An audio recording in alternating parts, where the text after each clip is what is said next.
በህይወታችሁ በጣም የምትወዷቸው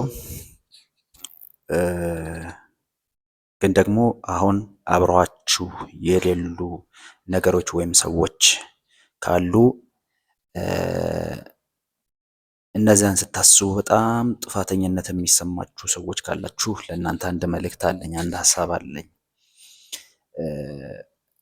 ሰዎች የሰው ልጆች እኛ አንድን ነገር ለማጣት ምክንያት የምናደርጋቸው ብዙ ነገሮች ይኖራሉ። ከነዛ ውስጥ ደግሞ አንዱ ራሳችን ነን። ራሳችንን ብሌም የምናደርግባቸው ምክንያቶች ሊኖሩ ይችላሉ። ነገር ግን አንዳንድ ነገሮችን ስለማጣታችን ምክንያት ራሳችንን ብለን ሁል ጊዜ ራሳችንን ብሌም እያደረግን መኖር ደግሞ ትክክል አይሆንም። ይህም ምን ለማለት ፈልጌ መሰላችሁ? አንዳንድ ነገሮች በማናውቃቸው በመንፈሳዊ ዓለም ማናቃቸው ምክንያቶች ከኛ የተወሰዱ ይኖራሉ። ይህም እኛ ስለገፋናቸው ሳይሆን እግዚአብሔር ስለወሰዳቸው ከኛ እየወደድናቸው እየፈለግናቸው አብረናቸው ልንሆን ስንፈልግ ወይም ለኛ ሰክሰስ በጣም ቫልዩ ያደርጋሉ የምንላቸውን ነገሮች ያጣንበት ምክንያት እኛ ገፍተናቸው ሳይሆን የግድ ከኛ መለየት ስላለባቸው ፔንፉል በሆነ መንገድ እግዚአብሔር እኛን ሊያስተምረን በምድረ በዳ ሊያሰለጥነን ብቻችንን ሊያስቆመን እሱ ብቻ አይደለም፣ ምርኩዝ ይሆኑናል፣ ወደዛ ያሻግሩናል።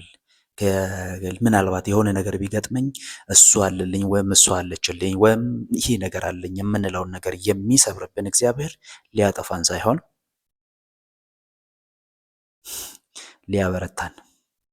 ስለዚህ ከማጉረምረም ይልቅ ተስፋ ከመቁረጥ ይልቅ እርምጃችንን ከማቆም ይልቅ በጣም የምንዘረጋበት በጣም የምንዘለልበት ወደፊት አርፈን አእምሯችን ሰላም ሆኖ የምንኖርበትን መንገድ ልንገራችሁ።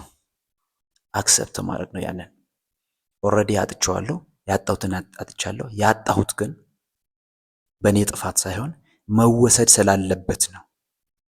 የኛ ጥፋት ካለ መፍታት የምንችለው ነገር ከሆነ እነዚያን ነገሮችን ለማስተካከል መሞከር ነው። ካልሆነ ግን እግዚአብሔር አንስቶልኝ ሰላም ሰጥቶ እየወደድኩት በእኔ ጥፋት ሳይሆን ሊያጸናኝ ስለፈለገ ነው፣ ሊያበረታኝ ስለፈለገ ነው። እግዚአብሔር አደረገው ማለትን መልመድ መቻል አለብን።